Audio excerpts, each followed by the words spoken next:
الحمد لله رب العالمين والصلاة والسلام على سيد الأنبياء والمرسلين سيدنا محمد وعلى آله وأصحابه أجمعين أما بعد فأعوذ بالله من الشيطان الرجيم بسم الله الرحمن الرحيم قد أفلح المؤمنون الذين هم في صلاتهم خاشعون والذين هم عن اللغو معرضون والذين هم للزكاة فاعلون صدق اللہ العلی العظیم۔ میرے محترم بزرگوں اور دینی بھائیوں، رمضان کا مبارک مہینہ چل رہا ہے۔ اس میں ہم سبھی لوگ کم و بیش مختلف قسم کی عبادتیں کر رہے ہیں۔ اللہ تعالیٰ سے دعا ہے کہ اللہ تعالیٰ ہماری ان عبادتوں کو قبول فرمائے اور مغفرت اور جنت میں جانے کا اور جہنم سے بچنے کا ذریعہ بنائے۔ آج آپ حضرات کے سامنے زکوٰۃ کے موضوع پر تھوڑی دیر گفتگو کرنی ہے۔ میں نے جو 3 آیتیں پڑھی ہیں سورہ مؤمنون کی،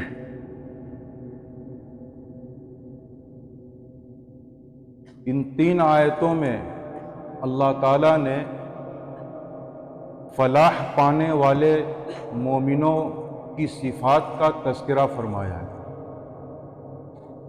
فلاح اور کامیابی پانے والے مومنین، ان کی ایک صفت تو یہ بیان کی کہ وہ اپنی نماز میں خشوع اختیار کرتے ہیں، اور دوسری صفت یہ بیان کی کہ والذین هم عن اللغو معرضون، کہ وہ لوگ لغو کام سے، فضول باتوں سے اعراض کرتے ہیں، بچتے ہیں۔ یہ فلاح یافتہ مومن کی صفت ہے۔ اور تیسری صفت یہ بیان کی والذین هم للزکاة فاعلون، کہ وہ لوگ زکوٰۃ ادا کرتے ہیں۔ تو جو مومنین کامیاب ہوں گے، فلاح پائیں گے، تو ان کی ایک صفت یہ بیان کی کہ وہ لوگ زکوٰۃ ادا کرتے ہیں۔ زکوٰۃ کا معنی ہے پاک کرنا۔ زکوٰۃ کا معنی ہے پاک کرنا، صاف کرنا۔ ہم اور آپ جو زکوٰۃ ادا کرتے ہیں اس کو زکوٰۃ اسی لیے کہتے ہیں کہ اس کے ذریعے سے ہمارا مال پاک ہو جاتا ہے، اور جس مال سے زکوٰۃ نہیں دی جاتی وہ مال گندا ہوتا ہے۔ جس مال سے زکوٰۃ ادا کر دی گئی وہ مال پاک ہو جاتا ہے، اسی لیے اس کو زکوٰۃ کہا جاتا ہے۔ زکوٰۃ اسلام کا ایک اہم فریضہ ہے۔ اللہ تبارک و تعالیٰ نے جو دین کی بنیاد 5 باتوں پر رکھی ہے، ان میں سے ایک بنیادی چیز ہے زکوٰۃ۔ بنی الاسلام علی 5، ہم سب کے پیارے آقا صلی اللہ علیہ وسلم نے ارشاد فرمایا کہ اسلام کی بنیاد 5 چیزوں پر رکھی گئی ہے۔ ان میں سے ایک شہادت اللہ الہ الا اللہ، اللہ کے سوا کوئی معبود نہیں ہے، اس کی شہادت دینا، اس کی گواہی دینا، اس کا زبان سے اقرار کرنا، دل سے ماننے کے ساتھ۔ اور دوسری چیز ہے نماز قائم کرنا، وإقام الصلاۃ، اور تیسری چیز ہے وإیتاء الزکاۃ، زکوٰۃ دینا۔ چوتھی چیز ہے والصوم، روزہ رکھنا، اور 5ویں چیز ہے والحج، یعنی حج کرنا۔ یہ 5 ارکان ہیں اسلام کے۔ ان 5 ارکان میں سے ایک رکن ہے زکوٰۃ۔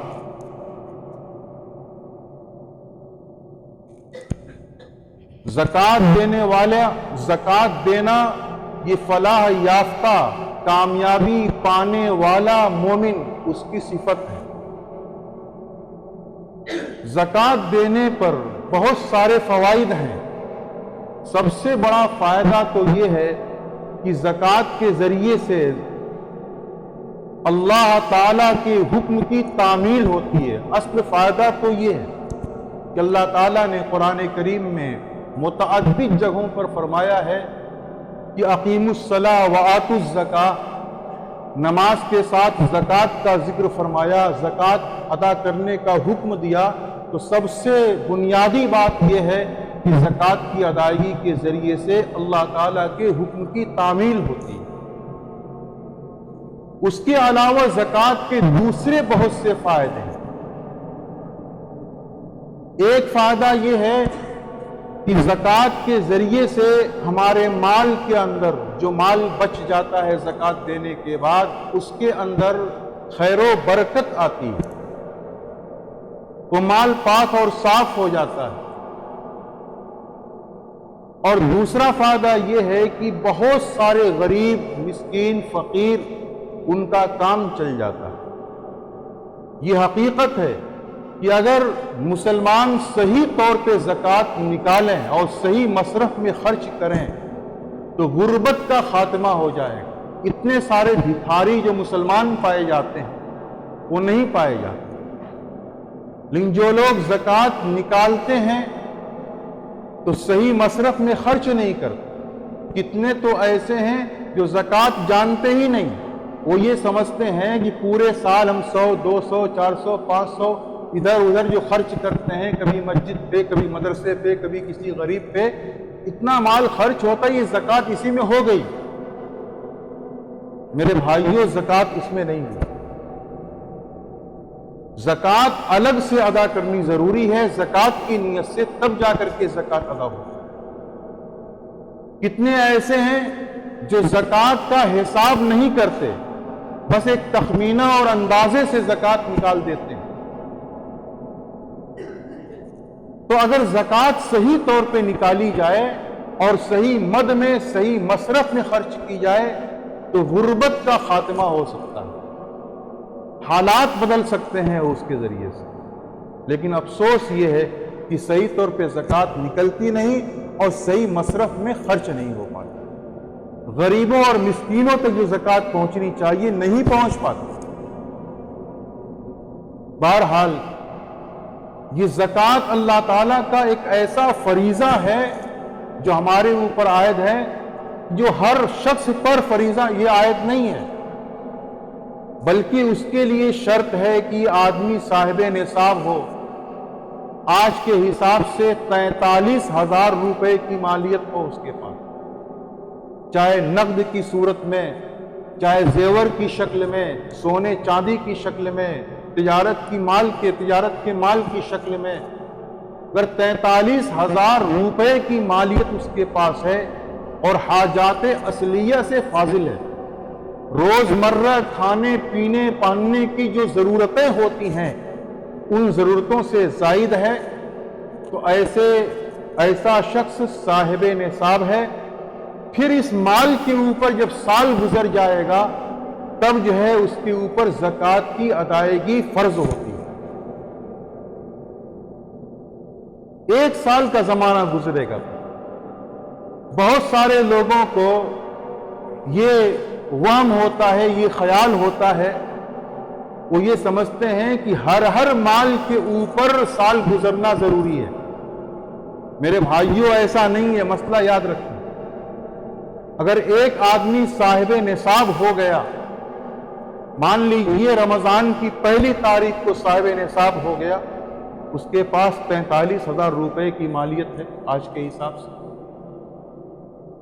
پھر اگلا جو رمضان آنے والا ہے اس کی 1 تاریخ کو بھی وہ صاحب نصاب رہا، اول اور آخر میں صاحب نصاب رہا، تو درمیان میں اس کا نصاب ختم بھی ہو جائے تو اس کا اعتبار نہیں، کم ہو جائے تو اس کا اعتبار نہیں۔